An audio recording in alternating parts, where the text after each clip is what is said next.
गीता और घर घर गीता का नारा लगाना है। अब गीता का ज्ञान पढ़ो, मोबाइल आ गए हैं, मोबाइल में इंटरनेट है, गीता को डाउनलोड करो और अपने जीवन में ये अपना आचरण बना लो कि जब तक मैं 5 श्लोक अच्छी तरह पढ़ के समझ ना जाऊं मैं और कोई काम नहीं करूंगा।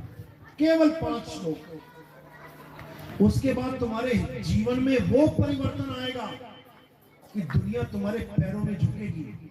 आज विदेशों से लोग आ रहे हैं ढोलकियां बजाते बजाते, हरे कृष्णा हरे राम, देख के कितना अच्छा लगता है। क्या तुम्हें लगता है कि केवल कृष्ण जी की फोटो दिखा के उनको किसी ने ईसाई से हिंदू बना लिया? क्या कृष्ण जी की फोटो में इतनी दम है कि किसी ईसाई को हिंदू बना दे? है क्या? नहीं है। किसमें दम है? गीता के ज्ञान में दम है। जब गीता का ज्ञान कोई अंग्रेज सुनता है, जब यहूदी सुनता है, रूस की ये हालत है कि वहां का राष्ट्रपति परेशान हो चुका है कि यार ये सारे हिंदू बनी जा रहे हैं, एस्कॉन मंदिर बने जा रहे हैं बड़े बड़े कृष्ण जी के। उनको टेंशन हो गई है कि क्या होगा। केवल गीता के ज्ञान के दम पे, और तुम्हें गीता का ज्ञान नहीं पता तो डूब मर जाना चाहिए। जिस देश में कृष्ण जी आए और उन्होंने गीता समझाई, उस देश के लोग ही गीता को नहीं समझते, डूब के मर जाना चाहिए। विदेशी आके यहाँ पे गीता का ज्ञान समझ रहे हैं, गुरु धारण कर रहे हैं। इसलिए हमारा एक ही ग्रंथ अगर हमने समझ लिया, मैं नहीं कहता शिव महापुराण पढ़ो, विष्णु महापुराण पढ़ो, इतना समय किसी के पास नहीं है, लेकिन मेरे कहने पे मात्र गीता के भी केवल 4 अध्याय अगर आप पढ़ लो, इस दुनिया में ऐसा कोई नहीं जो आपको बेवकूफ बना जाए। पहला अध्याय कौन सा पढ़ना है? अध्याय 2। दूसरा अध्याय पढ़ना है अध्याय 3। तीसरा अध्याय पढ़ना है अध्याय 4 और चौथा अध्याय पढ़ना है अध्याय 7। 2, 3, 4, 7 बस इनफ है। तुम्हें एक एक चीज समझ में आ जाएगी कि नितिन दास ने आज तुम्हें क्या समझाया है। सब कुछ गीता में लिखा है, लेकिन तुम पढ़ो तो सही। ब्राह्मणों ने हमें गीता से दूर कर दिया। उनको पता है कि अगर किसी ने गीता पढ़ ली तो वो या तो आर्य समाजी बन जाएगा, वेदों को जानने वाला, या फिर वो मंदिरों का विरोधी हो जाएगा। गीता में मंदिरों का खंडन है। गीता में बोला है जो मूर्ख है, अल्पज्ञानी है, अज्ञानी है, वो लोग देवताओं की पूजा करते हैं। अध्याय 7 पढ़ो। 20, 21, 22, 23, 24, 25 ये बस 6 श्लोक पढ़ लो। उसमें घोर खंडन है कि किसी देवी देवता की पूजा नहीं करनी है। ये कृष्ण जी द्वापर में भी कह के गए थे, लेकिन हमें समझ में नहीं आया। कृष्ण जी की एक फोटो देखी होगी जिसपे उन्होंने पहाड़ को उठाया। किस किसने देखी है? हाथ खड़े करो। सबको पता है कौन से राक्षस के साथ युद्ध हो रहा था? नाम पता है उसका? वैसे ही उठा लिया, चल आज देखते हैं यार मैं कितना उठा सकता हूं, चल उठा लिया पहाड़। ऐसे तो नहीं उठाया, कोई कारण था। कौन से राक्षस के साथ युद्ध हो रहा था? पता है किसी को? हाथ खड़ा करो। किसके साथ हुआ था?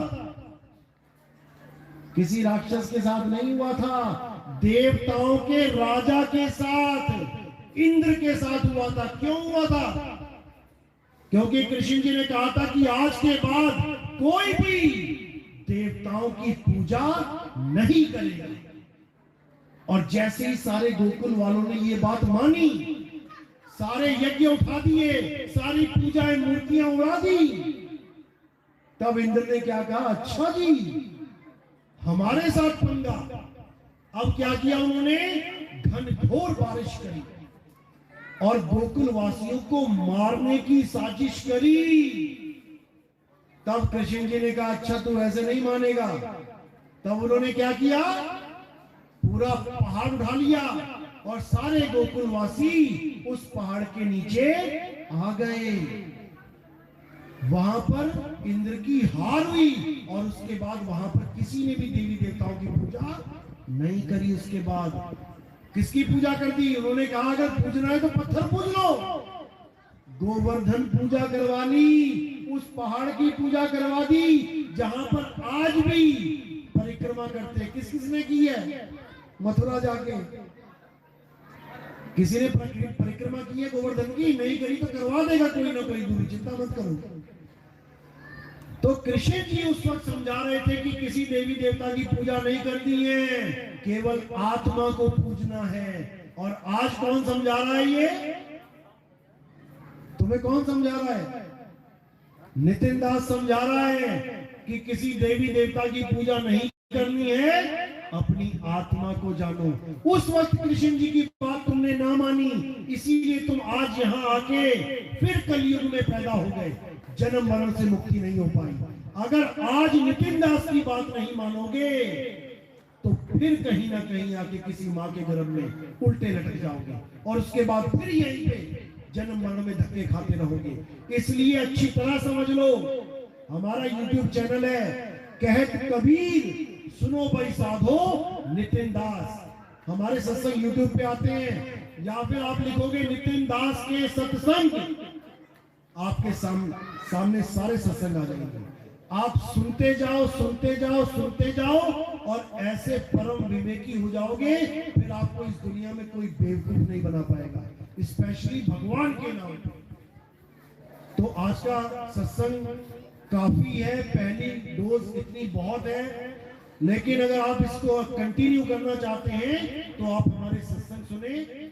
और अगर आपको सीरियल वाइज सत्संग सुनने हैं जिसके द्वारा आपको बहुत ज्यादा ज्ञान मिलेगा, तो मेरा नंबर है, आप नंबर नोट कर सकते हैं। आपने केवल व्हाट्सएप करना है, फोन किसी ने नहीं करना। व्हाट्सएप पे केवल मैसेज भेजना है कि गुरुजी मुझे अपने सत्संग लड़ी वाइज भेज दो, सीरियल वाइज भेज दो। आपने केवल इतना मैसेज करना है और आपको सीरियल वाइज नंबर सत्संग भेज दिए जाएंगे। आपने 1 2 3 4 5 नंबर लिखे होंगे, आपने उसमें उसी सीरियल वाइज नंबर से सुनना है। मेरा नंबर है 9256111007 9256111007। इस नंबर पे आपने मैसेज करना है केवल।